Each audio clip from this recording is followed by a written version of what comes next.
top year with bouncing souls. Oh, boy. Do you mean shoes or do you mean... People really just raving. We're the bouncing souls. And we would be wearing Skechers. No. Adidas. No. I don't know. No. I'm assuming this is a shoe brand, right? Yes. That's very bouncy. Crocs. They're not actually that bouncy. If I was to pick the least bouncy shoe, it'd be that. Oh. Tungsten shoes. No. Yeah. But they are heavy Cool. and chunky. When would you wear these shoes? Doc Martens. Yes. Oh. Brother, I just locked in for the third time ever in the history of this podcast. Well done. Welcome, everybody, to Top Year. Here on the show, we're looking back at the last 150 years in order to make a definitive and unbiased ranking of history. Each week, we take a deep dive into a random year before giving it a score out of 100 and ranking it on our famous year tier.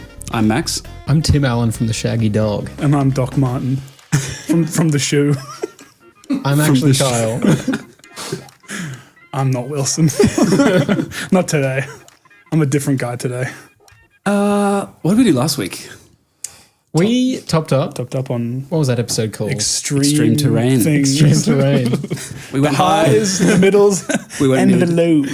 We went lows. Yep. We talked about Beatles. That's not the most memorable thing. Talked about Mount Everest, the world's hottest, the world's coldest places, and then the trench. And somehow we tied the Beatles into all of those. Yep. You'll have to listen to that to find out how we did it. And their shoelessness. Yes. But now we're back with a year. Yep. It's good to be back with the year. It's my turn this week, and I will be presenting 1949, which Yeah, I'm nice. excited to chat about. Yeah, I'm curious to see where it lands. I'm am excited I. to listen. I've got some Yeah. things that I think you'll like. Oh, I like to hear that. How are we feeling today, boys? Shorts happy. Oh, I haven't worn shorts. I didn't even I haven't worn notice. shorts on pod at least 6 months. It feels Yeah. very wrong. yeah. But you know, we're here and I'm committing to it. And I'm going to do it, not do it next week. I feel like when we used to sit on those couches and we'd record every episode and we're all just in shorts, you can just see up our legs. Yeah, it's a little more appropriate when I have a Yeah, desk. we've but upgraded. I still don't feel right. Yeah. I'm going to come next week with long pants on. Maybe. That's great. I'm just boiling. How am I feeling? I'm feeling Monday happy. Yeah. So like anti-Garfield happy. Yeah. Yeah, I love That's a good Mondays. way to look at it. yeah, it's a very nice way to look at it. I'm feeling straight from work, finishing research on the way happy. Oh, that's I'm a very half of that. that's an interesting emotion. It's not the best feeling, Yeah, no. but Up till 1 a.m. yeah. But being here is a good feeling, a very good feeling. Before we get into it, we quizzed up. We did a BuzzFeed quiz. Oh yeah. You bet we did. It was real long, but you know, you get that. What was it called? This quiz was called "We Know What Type of Shoe Matches Your Personality Based on the Way You Answer These 10 Random Questions." I got flats. I got heels. I got heels as well. Oh, you guys go. are taller than me. The heels has a really long description. Should we read it together and fast? Yeah, do it fast motion and see if you can keep moly. up with this one. All right, 3, 2, 1. You're just like heels. You're a You're flashy kind of... Mate, you got to go faster than that. Sorry, the exclamation mark really Okay. it really threw me off there. Let's go again. 3, 2, 1. You're Just like heels, you're a flashy kind of person who always turns their heads when you walk into a room. Some people may see you as high maintenance, but you just know you deserve the biggest and the best things in life. You're effortlessly classy and cool. Yay! Should I read flats really fast? Yes. Yes. You're just like flats. You're a sensible person who likes to take it easy with people. Blah, blah, blah, blah, blah. Take a bit of a grandparent for a friend group. No, it doesn't offend me one bit. You like to do things one way and you don't care if people like it. And the Emmy for the most unlistenable podcast of Top Year. Yes. This one right here. Well, I feel warmed up. Far out. I feel too warm for talking into a microphone. I've got that buzz. Now I'm ready to dive in to this trench. Oh. Okay. Call back to last week. Yep. Nicely done. Heath. All right. Shall we get into it? Sorry, I just found a relic from our photo. Famously made famous from the Instagram post. It's a piece of paper that says Heath. Yeah, put it up there in the pride of place on the set. Perfect spot.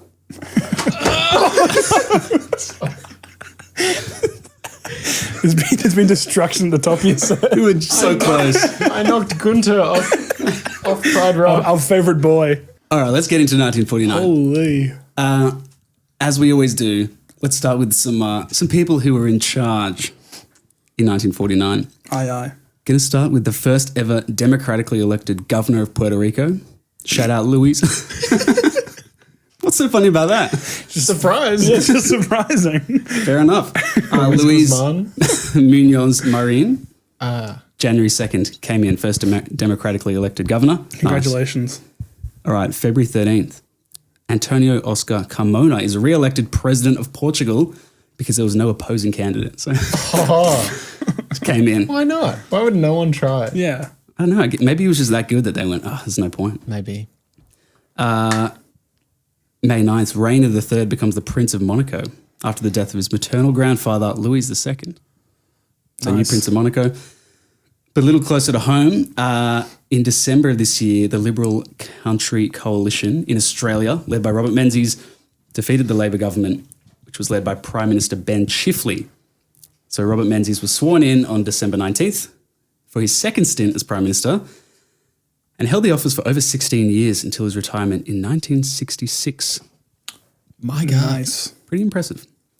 And US President in 1949 was...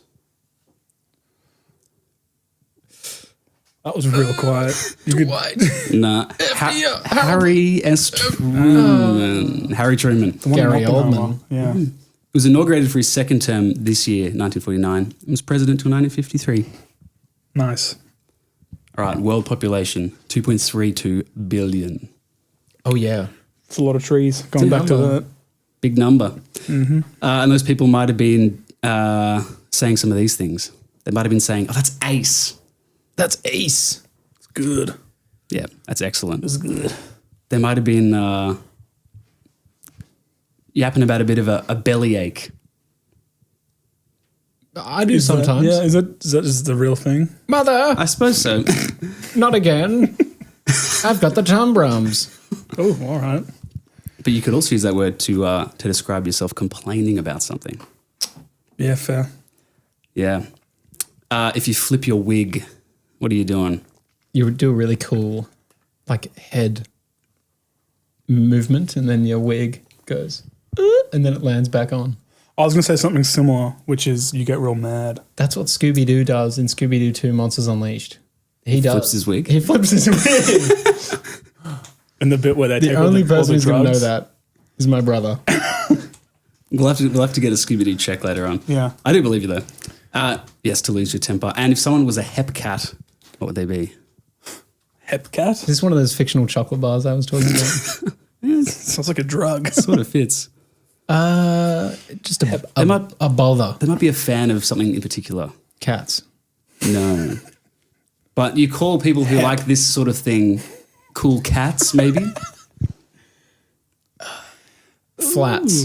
Jazz. Oh, radio. Jazz. That one was very extremely obscure. Imagine we guessed that, though. That would have been impressive. Someone who's into jazz. All right, time for names. Okay. I've got the top 5 boys and girls' names. We're back. You know the drill. I got the first syllable. You got the rest. Ladies first. Lynn. The Mary. Junior. Ooh, no. Trisha. Yep. Yeah. Bar. Bruh. And Sue. Zoon. Nice. Yeah, bruh. It's a fun one to do. Boys. J. Rot. Bert. Jaw. We're. Liam. My. Cool. Whoa. What were you expecting, Charles? I don't know. Yeah, weird. Michael, a bit of a curveball, number 5. Yeah, well, I locked in, so no need to worry. Michael. I got some famous people who were born this year. I'm going to list off a couple, and interspersed throughout the list, I might do some who am I's Fun. to get us guessing. I love it. And think about who might have been born. Couple big names to start. Billy Joel, Meryl Streep, Shelley Duvall, Haruki Murakami, Bruce Springsteen, Lionel Richie, Anna Wintour, Richard Gere, Jeff Bridges, Bill Nighy, Morris and Robin Gibb, Pablo Escobar. Whoa. And now for some who am I's. Here we go, first one. was born in New York City. My birth name was Susan. Danny DeVito. Susan Boyle. But I later chose a new first name inspired by a character in The Great Gatsby. Oh, boy. I mean, these next clues are definitely going to give it away. I'm often called the Queen of Sci-Fi. Yes. The one who... Yep. Sigourney Weaver. Correct. Sigourney Nice. Weaver. Oh, she got the Susan sound Weaver. effect. Yeah. I wonder when she changed her name. Yep, no. All right, I got one more. Born in Texas. So not New York. We've gone It's not cross Percy country. Jackson. Oh, damn. That was my next guess. I won Olympic gold in boxing at the 1968 Mexico City Games. I became a 2-time world heavyweight champion, but after retiring, I made a comeback in my 40s and shocked Mike the boxing Tyson. world. No, Sonny Liston. Muhammad Ali. this one I'll give it away. Outside the ring, I became known for a cooking grill that bears my name. George Foreman. Correct. Whoa. I mean, I think I only knew him really for the grill. Yeah, I didn't realize it was a boxer. Yeah. I had no idea. He's a big Gold man. medalist. He's got some big 4 grills. Yep. That's what he calls it. Excuse me, I had to sneeze after that. It was so He's so bad. good because he's got 4 of them. I had to get the demon out of me. The bad joke demon. All right. Some famous people who passed away this year. We had Sorry. I haven't thought of doing Who Am I's for famous people's death. And that's so dark. I'm so sorry. I will not be doing that. We had Richard Strauss, who was a very famous composer. Charles Anwar, who's a poet. Victor Fleming, who was a director who did The Wizard of Oz, I'm pretty I sure. believe so, yeah. And Margaret Mitchell, who's an author who wrote Gone with the Wind. Wow. And one other thing I wanted to mention, just because I thought it was quite tragic, 4th of May this year, we had the Superga air disaster. There was a Fiat airliner that was carrying the entire Torino FC football team, Oh, no. Oh. crashed into the back wall of the Basilica of Superga, killing all 31 people on board. It was carrying the whole team home from Lisbon, where they just played a friendly match with SL Benfica in honour of the Portuguese captain, Francisco Ferreira. In this incident, yeah, the whole team passed away, and they were almost all of them were members of the Italian national football team as well. Oh, my gosh. Out of the squad,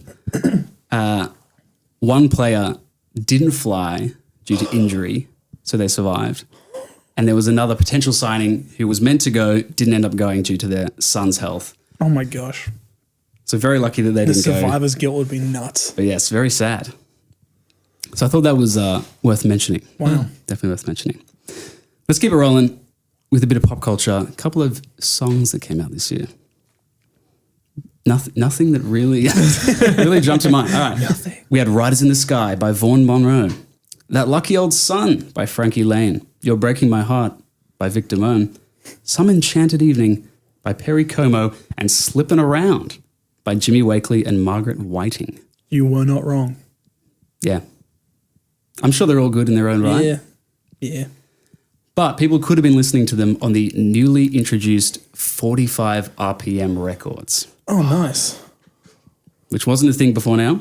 They were released March 31st, 1949 by RCA Victor as a smaller, more durable and higher fidelity replacement for the 78 RPM shellac discs. Cool. Blew people's minds. Yeah, they would have been like, this quality is so Crank the good. speed up when you're on the turntable. What? Riders in the Sky would never have sounded so good. And they were watching film this year as well. Hell yeah. Some of the big ticket films from 1949. Jolson Sings Again. I'm glad. I don't know when they sung the first time. Yeah, but yeah. We had I Was a Male War Bride. Sands of Iwo Jima. The Stratton Story. Anything ringing a bell here? No? Yeah. Top rated on IMDb, we had The Third Man. Jonty's nodding. Okay, that's a good sign. We're back. White Heat, It Happens Every Spring, Stray Dog, and Down to the Sea in Ships. Cool. So an interesting selection. This year we had the 21st Academy Awards. Oh, wow. And the movie Hamlet won Academy Award for Best Picture. This was the First time a non-Hollywood production won Best Picture. Wow. And the first time an individual directed themselves in an Oscar-winning performance. Wow. That's like Also, like they were starring in it. So this won Best Picture, and the guy who was the director also starred and won Best Actor. Oh, what? Yeah. That's cool. that's what Adam Sandler's trying to do. Direct himself to be like an Oscar winner. Yeah. It's pretty cool. That'd be very impressive. I just want to quickly list off some predictions that were made last episode that were to do with film. Oh, dear. Jonty's prediction. Do you remember it? No? Was it about horror movies? It was this. I'm going to say this is still fairly close to the end of the Second World War. There's going to be some pretty crazy post-war movies about a certain nation state that might have had a hand in World War II. I wonder what he was referring to. It's actually not that vague. No, it's quite specific. I mean, there's lots of war movies. There was 2 notable films released this year dealing with war-related themes involving A certain nation state. certain nation state, I suppose. Battleground was one, which was a US film focusing on American soldiers in the Battle of the Bulge. I'm not sure where that is. And It's on the pants. Sorry. I had to. yeah, fair. And we had Rotation, which was an East German film depicting the initial aftermath and challenges of post-war Germany. So there you go. That might answer that prediction. Yeah, sounds about right. Sounds that very specific prediction sounds like it was met. Yeah. And met with a bulge. Yeah. Oh. And very, very quickly, Wilson, do you remember your second prediction? not a chance. My sub prediction. Sub prediction was they made a movie on the Bermuda Triangle. This is going to be unbelievable. I hate to say it. On the triangle. They were there. I'm going to cry. That's what it sounded like. They filmed it on the Bermuda. They went there. They stood on the Bermuda Triangle. That famously in water thing. Yeah. The first movie that was made about the Bermuda Triangle came out in 1975. Whoa. It was called Satan's Triangle. Why were they waiting so long? Get on that in the 40s then. They couldn't stand on it. They were too scared. That's it. What even is the Bermuda Triangle? Top up on the Bermuda Triangle could be good. Top up on weird phenomenons. I don't know. I think it's like a bit of an urban legend. I don't think it really exists. Bad. You guys are saying bad vibe it doesn't area. exist? I don't think so. It exists, but It exists in my heart, that's for sure. yeah, And that's all that matters. I'm personally terrified. yeah. Yeah. Okay, we're going to keep this thing rolling with a few more screen-related facts. The iPad was released? Oh. That's a screen. True. It's a screen for babies. The And me. iPood. The iWeed. Oh. We had the first primetime Emmy Awards. Oh, Well, that just happened very today. topical. Yeah. Yes, it is very topical. We have topped up on the Emmys as well, so go check that out. But quick recap, held on the 25th of January at the Hollywood Athletic Club to honor local Los Angeles television programming. There's only 6 categories, only shows produced in the LA County of California and aired in the LA media market were eligible to win. Nice. That's how it is now, right? But now there's like, this was the kind of primetime international Emmys, and now there's like all sorts of different ones, isn't there? Yeah, there was one last week and then there was one this week. What the heck? Hard to keep up. Damn. Speaking of well, I suppose so. September 17th this year, we had the release of the Warner Bros. Cartoon Fast and Furious, Wile E. Coyote. which is the debut of Wile E. Coyote and the Roadrunner. This was in my crossword yesterday. Oh, really? Really? Such a hard crossword. Wow. Wow. Oh, There you What are go. the chances of that? that's so relevant. That's crazy. This was directed by Chuck Jones, credited Yes. as Charles M. Jones. What was the clue in the crossword? Do you remember? It was who, like the corporation in that.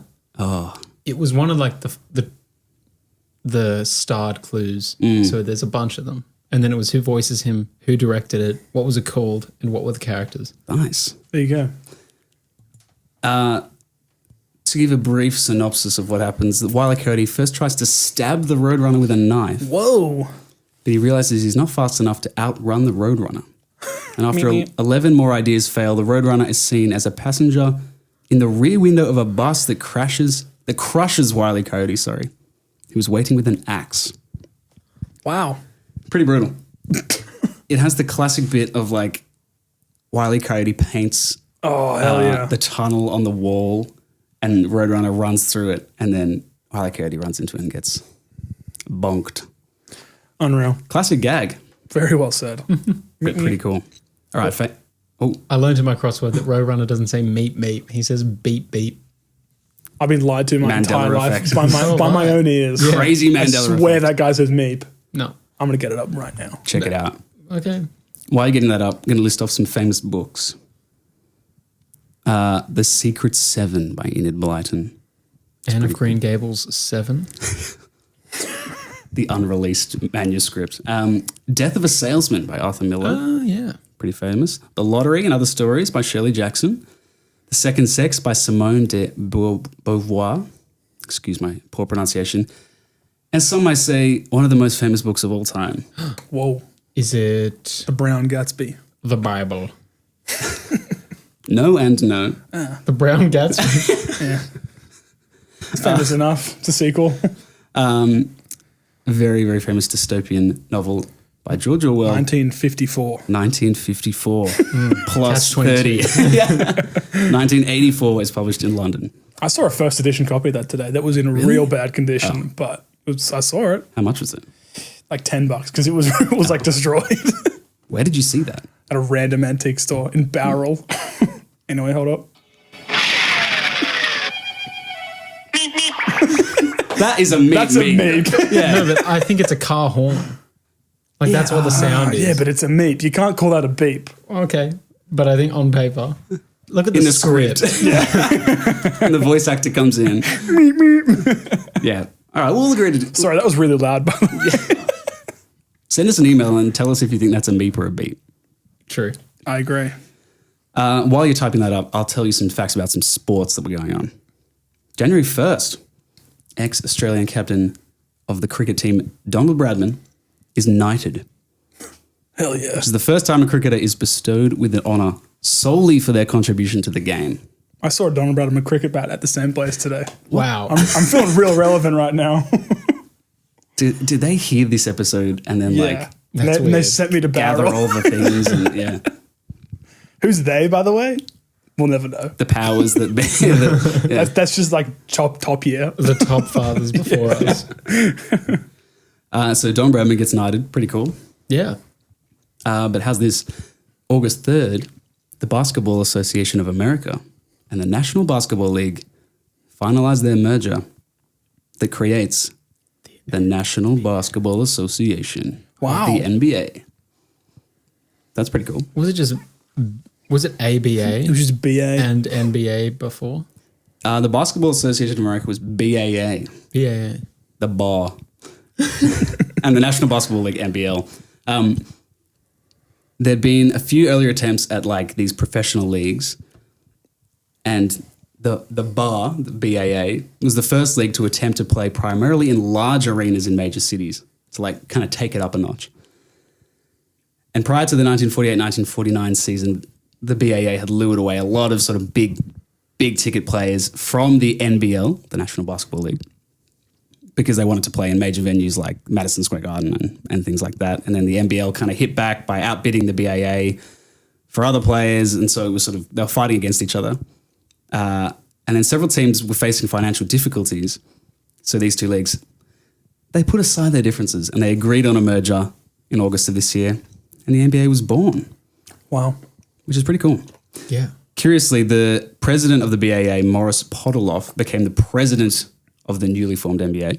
And Ike Duffy, who was president of the NBL, became the chairman. So they both kind of like took on these big roles. And the NBA adopted the BAA's history and statistics as its own, but did not do the same for NBL records and stats. Whoa. Interesting. Yeah, I mean, I don't know how they would have done that otherwise. What about the teams? Great question. I think a lot of them would have like stayed the same and just sort of merged in. But I found this crazy stat. A total valuation for all 30 NBA teams now is approximately $133 billion. Holy moly. Wow. Average team value of $4.4 billion. Doesn't Mark Cuban crazy. own one? Does he still own Used one? to. Wow. That's a lot of money in that league. Top Gear could benefit from 1% of that. $1 billion. Hot take. We could benefit. Could benefit. And you know what would be good billionaires? I think we would. Okay. We'd plant some trees. I think like I we said we have would. a little, let's see, a list of the oldest NBA teams. The oldest NBA team is the Sacramento Kings. First season was 1948. There you go. So Wow. this 48-49 season. We also have the Detroit Pistons. Boston Celtics. 1946 was their first season. The New York Knicks. Wow. Golden State Warriors. Ah, yes. And the Philadelphia 76ers first season played 1949. There you go. My boys. Your team. Nice. Didn't realize that, but maybe some personal enjoyment for my way later. Yeah, I think so. Nice. Okay. Let's keep it rolling. Let's go to some food. Yummy, yummy. My tummy just rumbled. We've been eating snakes Yeah. and ladders. Real snakes, by the way. Ouch. Yeah. Kyle, do you remember your main prediction? It wasn't banana, was it? No. That was sub prediction. That was a sub-prediction. Food. Chocolate bar, probably. Is it food named after someone? No. Do you want another guess or do you want me to tell you? Please tell me. It was. A famous lemon-flavored drink was created and put that down verbatim. But yeah. Yeah. A famous lemon drink. Famous lemon drink. What was I thinking? You want a cordial? Pepsi lemon? Oh, Is that a thing? I'm sure it has been a thing. Probably. You won't believe it. I found 2 lemon drinks. solo. Squeezed lemon. It's like freshly squeezed. Straight off the tree. I hadn't heard of either of these, I don't think. So, That's disappointing. but, you know, I think they're still famous. We had Sun Drop. This is a citrus flavored soft drink produced by Keurig Dr. Pepper with a yellowish green color. Why green, if I might ask? Kind of like a lemon and lime. Yeah, you're right. It was developed in Missouri by Charles Lazier, who was a salesman of beverage concentrates. Clearly wasn't that lazy. And he loved lemon. Yep. He had a zest for life. Nice. You guys are ripping out the puns. Yeah. Well, Mine don't was encourage better. us. Apparently, Charles was riding around town in his family car and quickly scribbled a recipe for a new soft drink on a small piece of paper, He just did it. which he gave to his son, Charles Jr. And the younger Lazier worked as a lab technician at his father's plant and soon began work on the formula. The secret formula. The Sun Drop formula. So he's just in the car. Had a brainwave. Yes. What if I- 60 grams of sugar, water, lemon, and green. and heaps of sugar. Yes. And a hint of green And as we'll well. squeeze the sun and put it in. That's all it takes to make Sun Drop. But we also had Dr. Enough. No way. Maybe it's like instead of going to the doctor. True. Enough spelled E-N-U-F. That's how I spell it. That's how everyone spells it. Top enough. Enough. Dr. Enough is an American brand of soft drink bottled by Tri-City Beverage in Tennessee. Lemon lime flavored again, so it could be yellow and green. Tastes a little different from common sodas such as Sprite or 7-Up. It's fortified with several water-soluble vitamins, and its marketing slogan is, "Enough is enough." Is the first enough spelled normal? Yeah. No, the first enough is spelled E-N-U-F. I would have done a bit of both. You could So alternate. the drink is enough. Yeah. Okay. Dr. Yeah, Enough. that makes sense. Yeah. Enough. Apparently, a Chicago businessman called William Mark Schwartz was urged by coworkers to formulate a soft drink fortified with vitamins as an alternative to sugar sodas, which were full of empty calories. So he made this. Fair play. They just wanted something better. They wanted something, And some vitamin water. and it's just more than enough. Enough more is than enough. All right, Kyle, do you remember your second prediction? Sub-prediction. Bananas. Banana. Bananas. They were doing some crazy stuff in 1949. The Minions. How old are the Minions, do you think? Well, Oh, they've been around for they're like, prehistoric. prehistoric. but they evolved from From banana? they're from one of the ages, like the periods Yeah. The Middle Ages. Like I don't know what The prehistoric arthropod era or whatever What? it's called. The Jurassic Age. Their first was the Jurassic Jurassic World. The minions don't have a Dominion. set age because they have existed since the beginning of time, 3.8 billion years. their first master, Satan. They've come a long way since then. Second long master, the T-Rex. I think I think the first master was like a little lizard And now grew. and now grew. All right. And then grew Bananas. son. What happens after Gru? They make lemon drinks. Yeah, they are yellow. Yep. Yeah. They squeeze each other. Oh, brother. It's a terrifying image. Okay. According to the Northern Star newspaper, March 1949. What does it say today? What is the North Star saying? It's saying this. Experiments were conducted, which are likely to have a big bearing on the economic stability of the banana industries of Queensland and New South Wales. What were they talking about? Canned bananas. That is disgusting.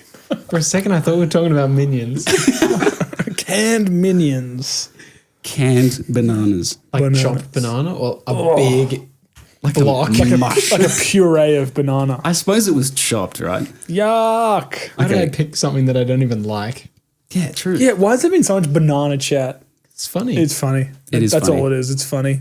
This product, they were market testing this product. They had between 4,000 and 5,000 cans that had been produced. And they were being held up by a shortage of labels, so didn't have enough labels to put on. Just chuck them in some cans. But they were like, wow. They were eagerly awaiting the results to see what it would do to the banana industry. And have you ever heard of canned bananas? I can't say I have, matter of fact. Well, Because you don't. they've got a skin. Yeah. Yeah. You don't need them in a can. No. No. And like when you get a banana, you can mush it up easily. Imagine opening a canned banana can and it's brown. It's gone brown. In Well, the there's just can. like, it's just banana peel in there. I did the wrong thing. That's rough. Do people wipe banana on their face? Do they? Banana skin? That guy does. The Yeah. morning routine guy does. Yeah. Oh, What's his name? Daniel. Ashton. Ashton. Ashton, Wipes banana on his face. send us an email about would you rub canned banana on your face? all right. Would you rub this on your face? Another food that got introduced in 1949. Yeah. Jolly Ranchers. Yeah. Oh no. It'd be a bit sticky. Maybe like briefly. No, you know and then what you into should my do? mouth. Lick one side, boom, put it on. You're wearing one. it's a little like a bit of accessory. jewelry. Yeah. Yeah, true. Put it on your earlobe. Yeah, that's it. Put it on your chin for no reason. Goatee. That's it. For those that don't know, Jolly Ranchers are an American brand of sweet hard candy, but they also do other confectionery items. It was started by Bill and Dorothy Harmson in 1949. They chose the name to give the impression of a friendly Western company and opened their first Jolly Rancher ice cream store in Colorado in 1949. Whoa. But they realized that ice cream was hard to sell in the cold winter months. So they added a line of bulk and boxed chocolate that was provided by a small candy firm. So they were like delving into some candy Did you say regions. can? And then they went into 5-cent hot cinnamon taffy sticks, which became very popular and led to the expansion into hard candy. As we hard know and love candies them are now. cool. Especially when they make them in those shops and they have that piece of metal and just Yeah, the sound is And so they, good. and they get like that really the chunky bits. It's like hacking at it. yeah. And there's a robot in the back of the room that's moving the candy. It's like stretching it out. It's a very visual gag, but it's real worth it. No, it's not. We'll put that on Instagram. We're not clipping that. All right, one more food I had to mention. Big one. Some very famous French fries that were cooked in a mixture of 93% beef tallow and 7% cottonseed oil. The origin This is the Mickey D's. of Mickey D's fries. Yeah. Mickey what, sir? Mickey D's? Makes you think. Makes you you think. I'm not going to say anything, but it makes you think. Name a more famous French fry right now. KFC French fry. They're a thick cut chip. Yeah, No, yeah, I can't. yeah. So there you go. I'm at a loss for chip. McDonald's fries. Very, very impactful. Now I want some. We can get some after this. Were they the first French fry? I don't know. Did they invent the French fry? Probably not. Probably not. We should watch The Founder and find out. He just buys the company from somebody else. Yeah. Spoilers. From the guy who might be the Zodiac Killer. Wait, what? And Ron Swanson.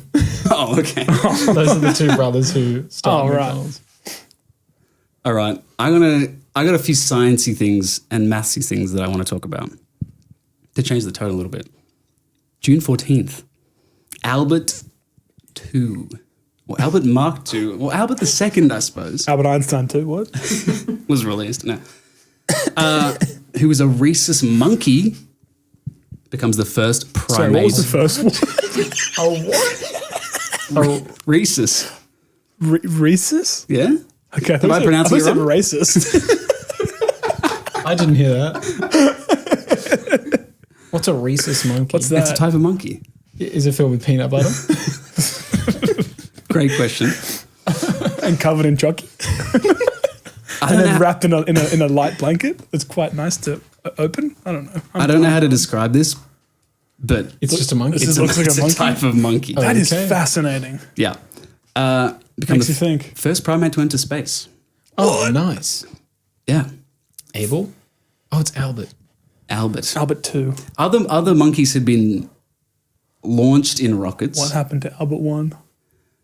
I don't want to know, man. He came back with chocolate and peanut butter. And like a little tutu one. Like a turned upside down tutu. Oh, no. But yeah, Albert II flew from Holloman Air Force Base in New Mexico to an altitude of 83 miles, 134 Ks, which, as we know, is above the Kármán line, which is 100 Ks up, which means you're in space. Unfortunately, parachute failure on the way down. Albert II did not survive. But before Albert II, the only previously known living beings in space were fruit flies. Did we talk about that? I think we have, yeah. Was it in a game? Or do we actually talk about it in an episode? We did a think it game was a of game. what animals have been to space. Yeah, Yes. that's it. Fruit flies. That's so ridiculous. It is quite ridiculous. You know what's also quite ridiculous? Not sending fruit flies to space. Yeah. No, that kind of messed with me. I'm so sorry. This is going to get a little nerdy, a little mathsy. I just thought it was interesting, so bear with me on it. But I'm running this episode, so I can do what I want. Yeah, Yeah. you are. D. Arca Prica discovers the convergence property of the number 6,174. Oh, yeah. The convergence property. Yes. What's that? I'm too dumb. I didn't know this either. It's when two houses collide. Make a great point. The natural integer 6,174 is known as Caprecca's constant. And it's notable for the following curious behavior, this number. Very curious. Step 1. Select any 4-digit number that has at least 2 different digits. Done. And it can have a 0 at the start as well. So that's interesting. Okay. Step 2. Create 2 new 4-digit numbers by arranging the original 4 digits.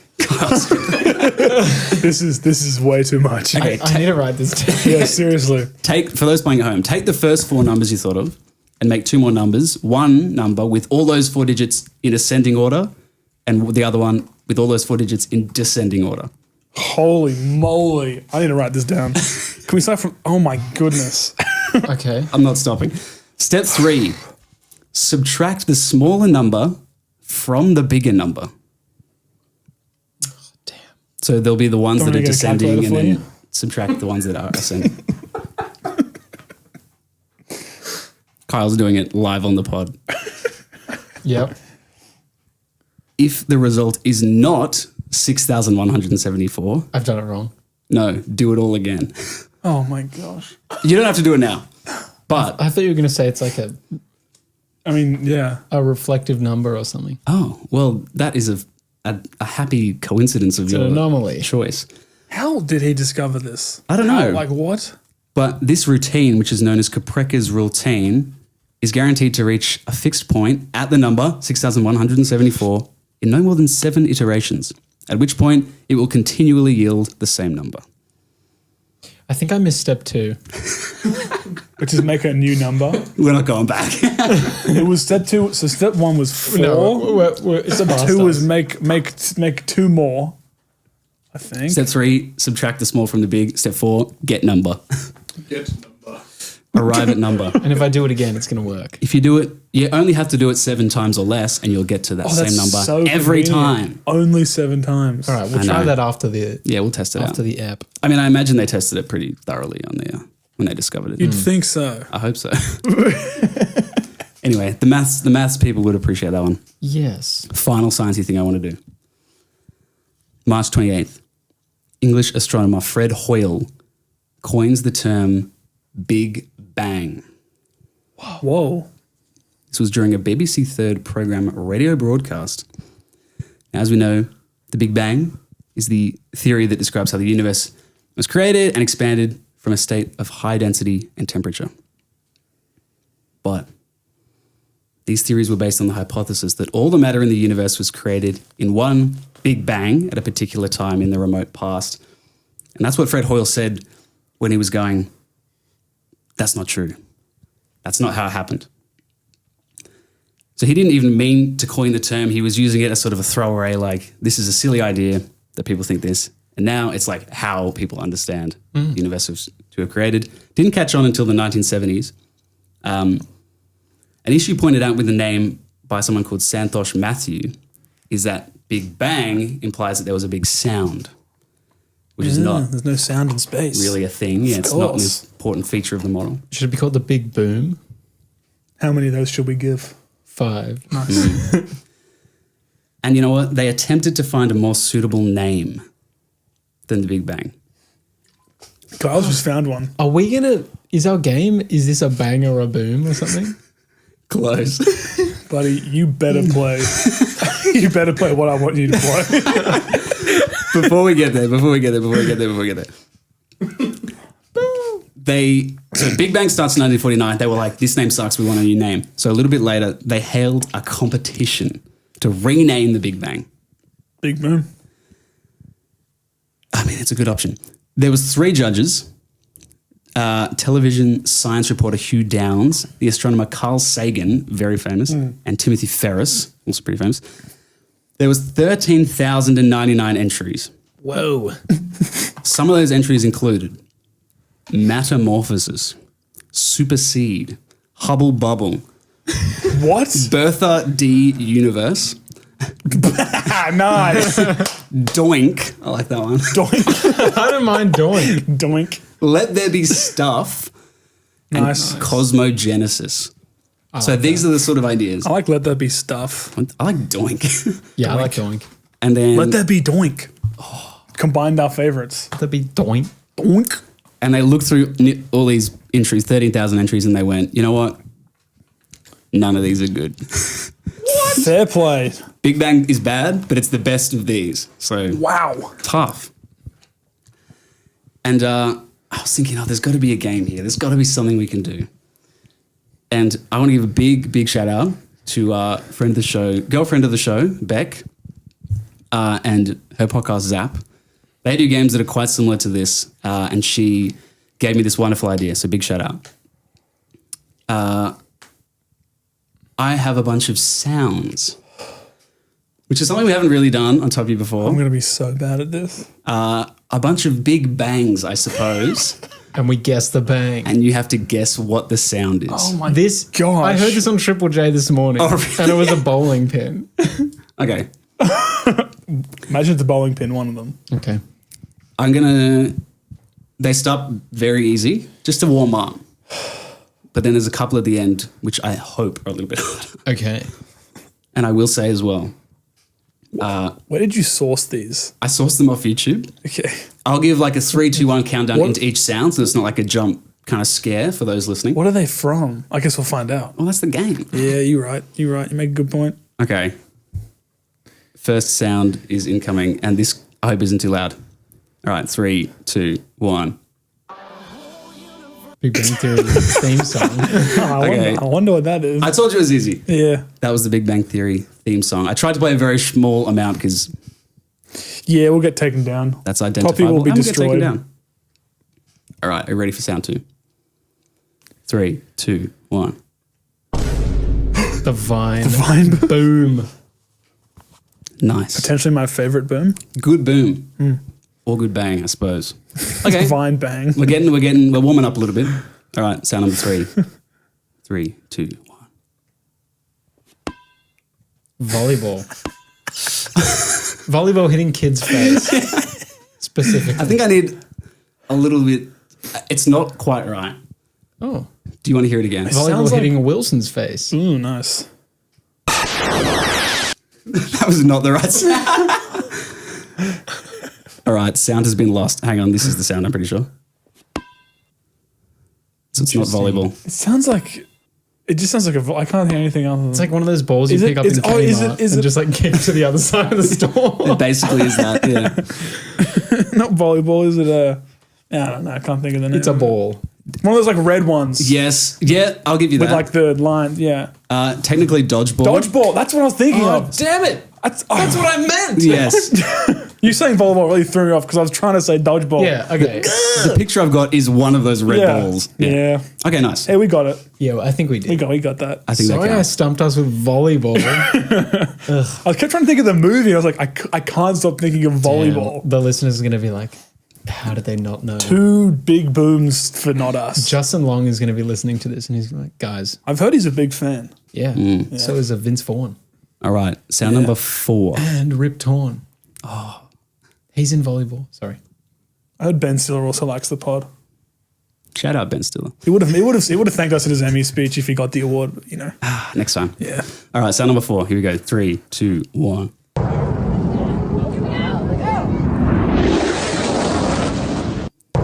Sound barrier. Sound boom. Which is what? Jet.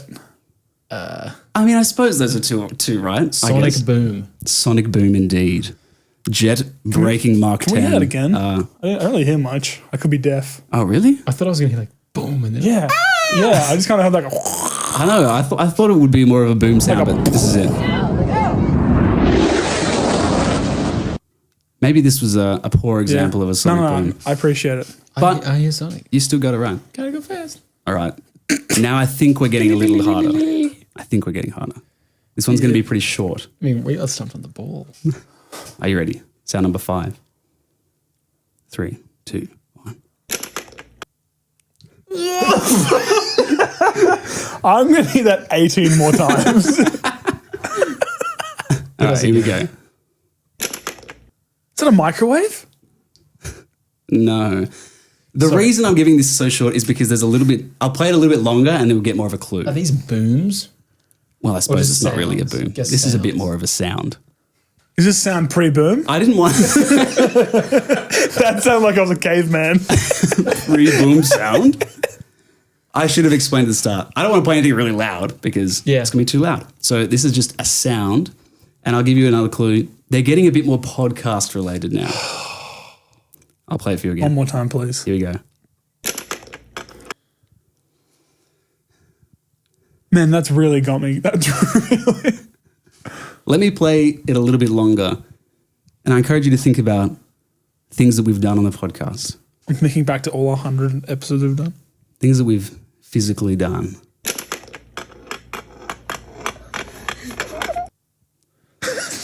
That's it easier or harder? Okay, the jump in difficulty seems to have gone incredibly high. What do we do, guys? Is that a vending machine? No, this is a little while ago. This is something that we Love the confidence. I'm gonna we did a special episode on this. Coke. Oh, it's a can. No. Final time, and then you shall lock in guess. Yes. I've heard that before. You Like, I have. We've done it. On Is the it one of podcast. our videos? No. Have we topped up on this? I suppose we have. We've topped up while doing this. And that's the final clue I'm going to give. It's Mousetrap. Yes. Nice. Correct. The start of Mousetrap. What? Man, that was impenetrable. Yeah. That thing had his defenses up. That is tough. That was Difficult good to though. get. I like that. Massive difficulty spike. Okay. 2 more sounds. And I'm going to give clues on these ones because these ones are a little bit harder, a little bit more niche. Don't give us any clues when you first play it, please. Yeah, I want to be sure. stumped again. All right. This one's a little bit longer. So prepare your ears. Sound number 6. 3, 2, 1. That's Superman. Superman. Beaver Drop. Gotta be. It's gotta be Beaver Drop. Well, no. Yeah. It's inspired by Superman. It is inspired by Superman, which implies what? That there is Something in the sky. someone in the sky, and then there's a bit of screaming, and then a boom on the ground. A big bang, I suppose. Superman falling out of the sky. Not Superman. Lex Luthor. I'll give you a clue. This is a friend of the show in the sky. A long, old-time friend of the show with an alter ego. Santa. No. With an alter ego. What's the alter ego? My brother. That's it. That's a look behind the curtain that I'm not comfortable giving the audience. We actually talked to real Santa. Yeah, come on. All right. I'm just calling him another my clue. brother. Puppet friend of the show. Grover. Oh, it is Grover. Does anyone know his alter ego? Junk Man. Is it Grover the Great or something? Or Super Grover. Crying. Super Oh, Grover. Super Grover. Oh, Super obviously. Grover. 'Cause- I like how they make him fly out of the sky. Good job. I think every time he lands, he screams and then bounces off the ground. And then he's Okay. fine. I haven't got any right. You got all the first ones right. The Big Bang Theory intro, Yeah. and then volleyball. I've got the hard ones. You got Yeah. the easy ones. Hey, we're trying something new here, so This is we're just like seeing it. if it works. We have a good exchange of labor. You did the easy ones, I did the hard ones. Final sound. And I will preface this. This is not a bang at all. This is quite soft. The final sound is the whole universe. Let me lock in. And this will need some clues as Imagine well. we get it first up. I would be... I'd leave. I'd actually put down my All right, headphones, Kyle. put down my microphone, and I would go. Don't and say anything till you're 100% confident. You would have to finish the episode. All right, here it Done. is. 3, 2, 1. Who he hit? I don't think he cares. Hogan has lost it. He's beside himself. You gonna now wake up that big giant? Or are you gonna be swallowing that chair? I'm looking over my shoulder. I think. That's hard to pick. There's a Is few this from little sounds there. Hulkamania? There may be some Hulkamania happening here. Because he said something about a chair. It's a guy getting hit with a chair. Dude, In a you would WWE listen to match. the words. I was just listening to the general vibe of that video. Didn't hear a single word. So the final guess is... You don't look blown away, so I don't think that's it. No, but what was the guess? Someone in a WWE ring getting hit repeatedly by a chair. And who's doing the hitting? Hulk Hogan. Nice. All right, well, we do have to finish the episode now. He did say that. Bye, Max. Yeah, so 1949, what are your thoughts? On the show, we talk about the Nobel Prizes. And I thought I'd list off a couple now. Some notable ones and some that I thought were interesting. The Chemistry Prize of 1949 went to William F. Giark for his contributions in the field of chemical thermodynamics, particularly concerning the behavior of substances at extremely low temperatures. So maybe he went to that That place. negative 93 degree place and just saw what happened. Yeah, That'd be cool. we should do that. Psych! I mean, it wouldn't be cool. It'd be cold. Nice. Yeah. The Peace Prize went to Lord Boyd Orr. Whoa.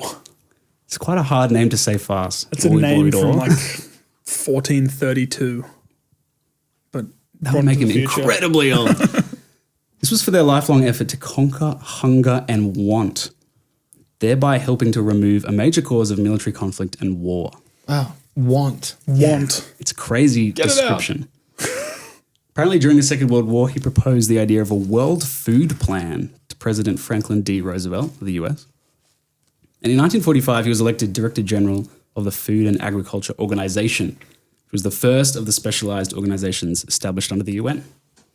Nice. Mr. Orr. Mr. Orr. A couple other things that were established in 1949. We had the invention of training wheels. Wow. What do you mean, huh? You surely use training wheels? I just didn't think it would be invented so late. I suppose so. They've been riding bikes for a while, I suppose. Like at least there's, penny farthing was in the 1800s. Do you think that'd be something? It's interesting. Yeah, they came a long way from the penny From farthing those to dumb bikes a to safe training wheels. Now kids can ride a bike. Yeah. Yeah. So these were introduced by the American company Huffy with its convertible bike. And essentially, the design for training wheels has not changed at all since they were introduced. If it ain't broke. Exactly right. Another toy, I suppose, that was produced in 1949, Silly Putty. Ah, it's so Nice. silly. The silliest of all putties. Is that the one that goes like, I think it's kind of like the one that's bouncy. okay, I feel like that's more like a slime, fart putty? I guess. But in 1949, toy store owner Ruth Fallgatter came across this putty. It had been around. They were using it for other purposes. And she contacted marketing consultant Peter C. L. Hodgson, and the two decided to market this putty by selling it in like a little clear case just to the general public. Apparently it sold pretty well, but not great. And it wasn't sort of pursued further. But this guy, Peter C. L. Hodgson, saw a little bit of potential and borrowed $147. It's a very specific number. To buy a batch of the putty to pack 28-gram portions, so little portions, into plastic eggs for $1 and called it Silly Putty. Clever. Apparently it was doing fine, but a New Yorker article mentioned it, and then they sold over 250,000 eggs of Silly Putty in 3 days. That's $250,000 in the pocket. Straight in there. Apparently, it can flow like liquid, bounce, and can be stretched or broken. That's so silly. And also, apparently, it's a non-Newtonian liquid, a fluid. What that means, I don't know. But That's where if it gets, it's like kind of fluid and elastic, but when it gets hit, like on impact, it becomes really, really solid. like, what's that? Oobleck. Oobleck. All right, Wilson, do you remember your first prediction? Oh, nope. It was, I'm going to go real random, a big clothing company or like a change in clothing style, I don't know. Yeah, that sounds about right. That's like how I talk. Two big ones here. The Gap. What can I say? Not quite. We had Onitsuka Tiger, the Japanese footwear brand, started this year by Onitsuka Co. Limited. It's a sports shoe company and would later merge with two other companies to become Asics Whoa. in 1977, Whoa. which is pretty cool. I'll take it. Yeah. Certainly something. So I think that's something. Another one though, and I'm bending the rules a little bit on it, but the origins of this company trace back to 1949, where it started as a textile manufacturer and men's shop in Yamaguchi, Japan. What could it be? It was initially called Men's Shop OS and it was rebranded as Ogori Shoji in March 1949. And then it went on through a few different iterations. And in June 2nd, 1984, it opened a unisex casual wear store. Is it Uniqlo? It is Unique Clothing Warehouse, which is what it used to be called, Uniqlo. I'll take it. I kind of prefer Unique Clothing Warehouse.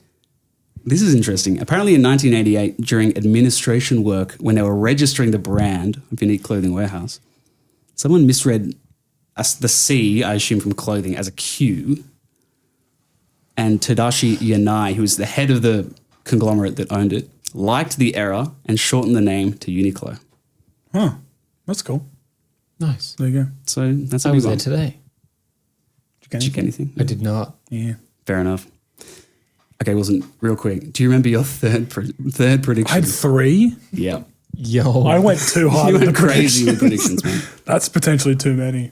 I don't remember it. It was fingernail related. Don't write that down. Don't you dare write that down. Oh, because the fingernail lady. Yeah, the fingernail lady. He wrote it down anyway. He wrote it down. When you predict, I must write. Now, according to a note on fingernail growth written by William Bennett Bean in 1949, there was a slight consistent decline in the rate of nail growth over time, with the average time for a fingernail to grow the length of a visible nail bed increasing from 117 days in 1942 to 123 days in 1949. And that is an actual study that happened there. So they rip off someone's nail What? and then grow it from the base? I don't know how they measured that. That but is crazy. Yeah. Hell yeah, I Or maybe suppose. they see how long it takes for someone to grow, like the length of a nail outward. Yeah. And then they're like, that's how long it is. Yeah. I'm like, why did they bother? Why did they do that? That really perplexes me. Got to know these things. Clearly. And now I know it, and I'm never going to not know it. And that sucks. You've only got yourself to thank. I know. Now that you know that. All right, I got a couple big sort of facts to finish this off, and then I'm going to pass it over to you guys to score this year. Yippee! A little bit of context. Around this time, there was Cold War things going on. It was the year after the start of the apartheid as well. Big one. People's Republic of China was sort of formed this year as well. Whoa. I'm not going into that, but that is quite interesting. We could talk about that another time. But on January 26th this year, Australian citizenship comes into being. Huh? I So- wasn't there before. Why'd I say it like that? So in this year, Australia enacts the Nationality and Citizenship Act of 1948, sort of from the year before, comes into force this year, to create its own citizenship. Shortly after the British National Act of 1948 became effective in a similar way at the start of 1949, which meant that all British subjects who were born, naturalised or resident for at least 5 years in Australia automatically acquired Australian citizenship on that date. Sure. Interestingly, British subjects born to a father who was born or naturalised in Australia, and British subject women who were married to someone qualifying as Australian citizen also automatically acquired citizenship. Only British? I suppose so. At this point, yeah, I suppose. Yeah. Candidates must have resided in Australia or New Guinea for at least 4 of the previous 8 years. So there was a few different requirements. Random. But I think this was like Australia really trying to branch off from being citizens of the Commonwealth to having their own sort of citizenship over That here. makes sense. That's cool. Yeah, so it's an interesting step. Yeah. March 2nd of this year, the B-50 Super Fortress Lucky Lady 2 lands in Fort Worth, Texas, and becomes the first airplane to circle the world non-stop. Wow. That's pretty cool. What's that name? The Lucky Lady 2, and it was a super fortress, What? which I imagine it's not like one of Even those like bigger? giant, like crazy big, too big for their own good planes. Sorry, I listened to the name, but I'm gonna Google it. What is it called? Lucky Lady 2. Thank you. Now, this mission required a double crew with 3 pilots, and they would rotate shifts of 4 to 6 hours. So there was always people either sleeping or doing other stuff or flying the plane. It's like an army plane. Yeah. It's massive. It's one of those big ones. It started its round-the-world trip at 12:21 p.m. on Feb 26th, 1949. And after flying 37,742 Ks, it passed the control tower back at Carswell, which is near where it took off, on March 2nd, which marked the end of the circumnavigation, and it landed at 10:31. Total time in the air, 94 hours and 1 minute, which was 2 minutes before the estimated time of arrival that they calculated at takeoff. That's pretty cool. Yeah. Wow. It was refueled 4 times in the air, That's so cool. which is, I don't know how they do that. How do It's they do crazy. that? Yeah. But kind of scarily, General Curtis LeMay, who was the Strategic Air Command's commanding general, said that this mission showed that the US Air Force could send bombers from the United States to any place in the world that required the atomic bomb. That is pretty scary. Yes. So an interesting advancement, but perhaps not with the best intention. Yeah. 2 big ones to finish. The Lego Group begins manufacturing interlocking bricks. Whoa. Yeah, pretty cool. The Lego Group began in the workshop of Ole Kirk Christensen, who was a carpenter, and he was making wooden toys around 1932. Side note, in 1934, the company took on the name Lego, which derived from the Danish phrase leg godt, which means play well. And in 1947, they started branching into plastic toys. 1949, this year, the business began producing an early version of the now familiar interlocking bricks, which were called automatic binding bricks, which were based on a Kittycraft self-locking bricks, which were invented by someone else in 1939. They saw what they were doing and they went, we got to get on that. And Ole actually said to his sons, this is a quote, "Have you no faith? Can't you see that if we do this right, we can sell these bricks all over the world?" That's pretty inspirational. Makes you want to pump your fist in the air and say, hell yeah. Do it. Hell yeah. Nice. Hell yeah. So the modern patented Lego brick was made in 1958, so a little bit down the track, but it was an improvement on the design of these automatic binding bricks from 1949. So it kind of kickstarted the whole thing. Now they make 60 billion bricks annually. And Lego has been named the toy of the century. That is Sounds about right. so true. Pretty good title. And final thing, August 24th of 1949, the North Atlantic Treaty Organization is established, Wow. also known as NATO, which is an intergovernmental military alliance between 32 member states, 30 of those in Europe and 2 in North America. And this was founded in the aftermath of World War II with the signing of the North Atlantic Treaty. And it serves as a system of collective security whereby the independent members agree to mutual defense in response to attack by any external party. So if one of them gets attacked, they will all sort of come in to help defend, which is enshrined in Article 5 of the treaty, stating that an armed attack against one member shall be considered an attack against them all. Wow. So during the Cold War, NATO's primary purpose was to deter and counter the threat posed by the Soviet Union and its sort of satellite states that were sort of dotted around. And Article 5 was invoked for the first and only time after the September 11 attacks, which led to the deployment of NATO troops to Afghanistan as part of the International Security Assistance Force. It's kind of crazy to me that it's only happened once, which is good, I suppose. Yeah. And it's getting bigger and bigger ever since the Cold War sort of ended. The Russian annexation of Crimea in 2014 prompted some strong condemnation from NATO and a renewed focus on collective defense. And then Russia's full-scale invasion of Ukraine in 2022 led to a major reinforcement of NATO's eastern flank and caused Finland and Sweden to abandon their policies of neutrality and join the alliance. And 16 new members have joined NATO since 1990. So it's getting bigger and bigger as we go. Nice. All right. The task of ranking the year has now been thrown to Kyle and I.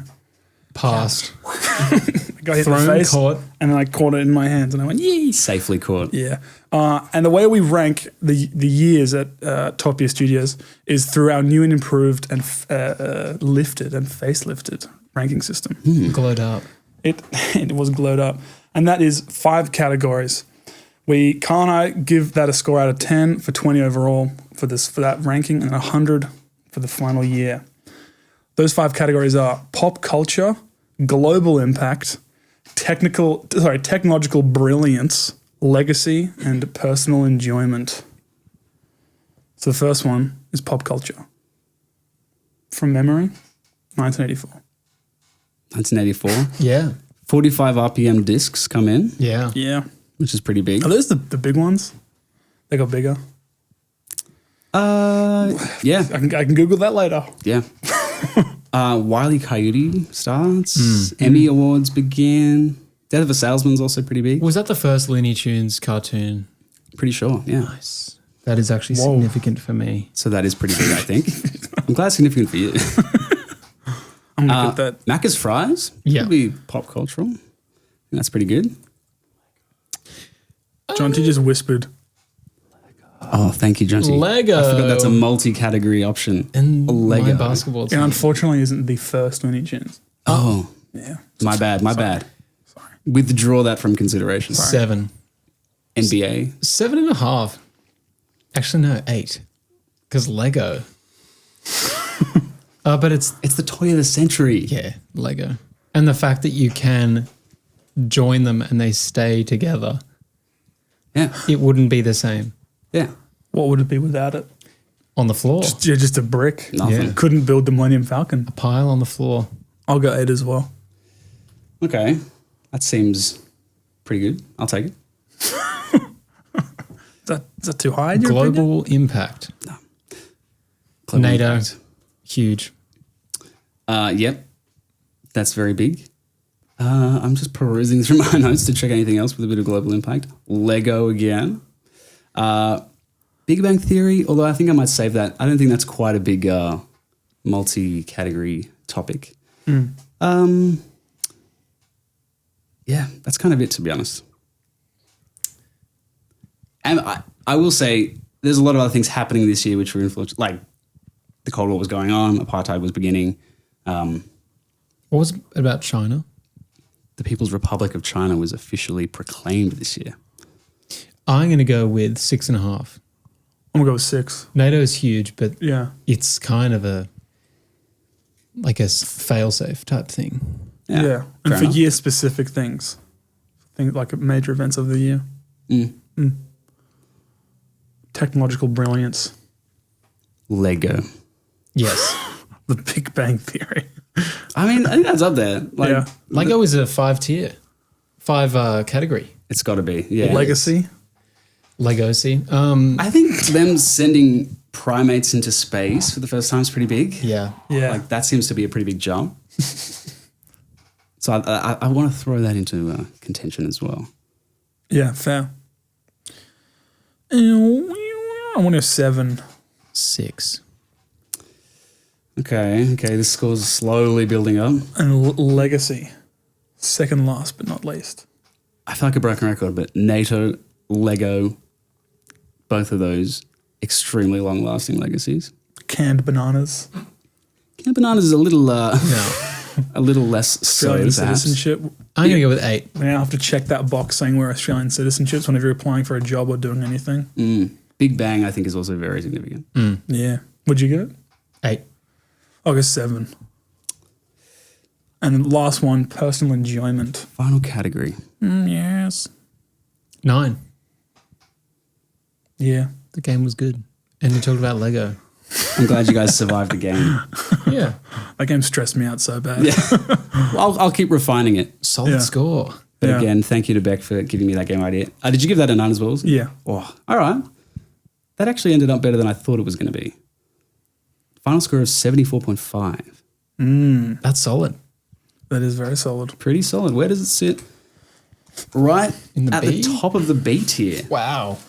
At number 19, it looks like. Or, Oh, we've got a few double ups. yeah, the double ups. Double ups, does that make it go 19 or 18? Because there's 2 in 17. So 19. So there's 2. There's 2 in, oh no. To be a stickler, we've got two number 12s as well. So it could be 20. Holy moly. Which I will take. Top of the B tier. That feels pretty Damn, good. 0.5 off a B. I mean, off an A. You hate to see that. But Maybe next time. just got to keep working. Got to keep trying. Thanks, guys. I say this Thank every you. week. We need to fill this thing in. And I forget to do it as well. Yeah, we should. One day we'll do it. Is today that day? No. No. No, not today. But today is one of those days that we read from the book. And this could be the last time Yeah, this specific book. because the new edition actually comes out tomorrow. As of recording. Yes. Can't wait. I'm going to stay up all night, 12:01. We're, of course, talking about the Guinness World Records book of 2025. Do we all want to read a record for the final, Yeah, we like should. a short one? Do you want to go first, Kyle? Yeah, sure. Yeah. This is something we've been doing for quite a long time. I'm going to open it this At way least because I'm expecting a Mr. year, Beast. maybe? Yeah, maybe. We still haven't got the Mr. Beast page, which is actually quite devastating. Surely today's the day that we get Mr. Beast. Yeah. It's got to be. I feel it. Okay. I got an icon. Dave Walsh. Dave Sitting Bull Walsh. He's a strong man. Wow. How strong? Dave had a few aches and pains after he achieved his record. What is his record? The heaviest wheelchair vehicle pull. Wow. Oh my gosh. 9,360 kilograms. He's in a wheelchair, pulling a rope, and then attached to his wheelchair is a truck. Sorry, what? That is incredible. How do you even do that? That's I unbelievable. do not know. I can't even fathom how heavy that is. That is crazy. Wow. I'm going to quickly spin the book, spin the pages of the book and find a record for I'm actually myself. really excited for the new one. Yeah, I think it'll be interesting. How many times have we got this damn page? Ball control again. Always opens to the same page. That's All a new one. Remote control. Oh, fastest robot vacuum. Yes. Go on. It's called Vroomba. It's pretty good. That is so good. It's a high-speed Vroomba. vacuum modded by Alistair Laidlow from Australia. Wow. Reaches 57 kilometers an hour. That's some speed cleaning. But does it clean? It must. Probably not. It was upgraded with nylon carbon fiber parts and a spoiler. Actually, you'd think to be considered, would have to clean. Yeah. It was Yeah. destroyed in a high-speed crash before it could break its own Oh record. no! That's so sad. Yeah, what? Poor All Vroomba. I'm doing this is making me quite emotional. The final fact potentially next week. We could have the same one. Yeah, true. Who knows? Do you think Mr. Beast will be in the next one? I don't think so. I don't think we'll have a full It'll be, page. He could have like a That little guy, Speed. Oh, yeah. Oh yeah. All right. That guy. No, go again. All right. All right. Is that it? We got to lock one in, Wilson. Quick. Oh, I'm doing this. Found the wacky wheels page. We've got the fact is fastest wheelie bin. Michael Wallhead drove a heavily adapted trash can at 88.344 kilometers per hour. Oh, my goodness. He spent €700 modding it. Does it have 4 wheels or just 2 at the back? It has 2. So it's like wheeling the whole way. Yep. 88 k's an hour. There's a photo of it. It's quite funny. That is incredible. Let's put a number 32 on it. And it cool. still says general waste. Anyway. Rest in peace, Guinness World Record 2025. For now. Unless we see you next week. Unless we but- see you next week, and then it'll be a great surprise, and we'll do the 3 thing again. You know what isn't a great surprise at all? Spinning the wheel. Spinning the wheel. This is for me. This is for Wilson. To Yeah. find out what year we'll be talking about I'm on our next terrified. episode. Should we I'm chant terrified. it together? Yeah. Spin that wheel! I've had it too good for too long, and it's worrying me. You have had a great run. All right. It's about to reveal. No. Oh, boy. Damn it. Oh boy. Oh. That's not what I thought it was going to be. I thought it was going to be 2000. I thought it was going to be 18. You got 1990. 1990. Okay. 1990. Yeah, I should need to get something out to write predictions. That's a good year, gosh. I think. Yeah. Predictions. I'm going to go with a famous male actor did something controversial. Very safe one for this time period, I feel like. Yeah.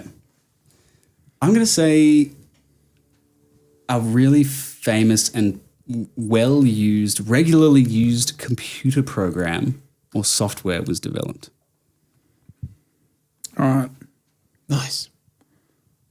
Jonty, do you have one? Be something video game related. Yeah. Something video game related. I think that's good. Nice. Like we've got a similar sort of theme, which I like. Not gonna lie, not really much to ramble on about the predictions that you were all very on point. Yeah. And that bums me out. No, it's good. My prediction is gonna be like just saying things. Any sub predictions? No. Bermuda Triangle.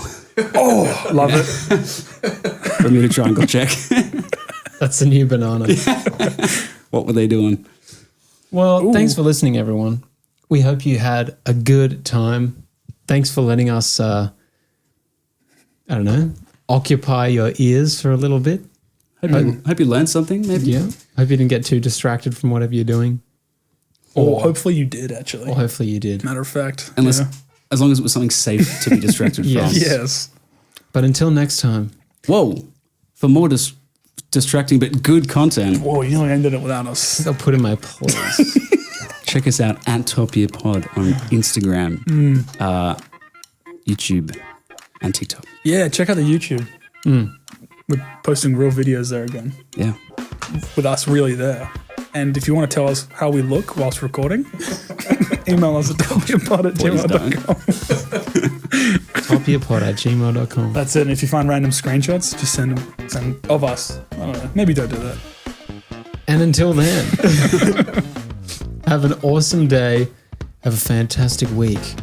Have a fabulous month and a top year. See ya. Bye. Bye.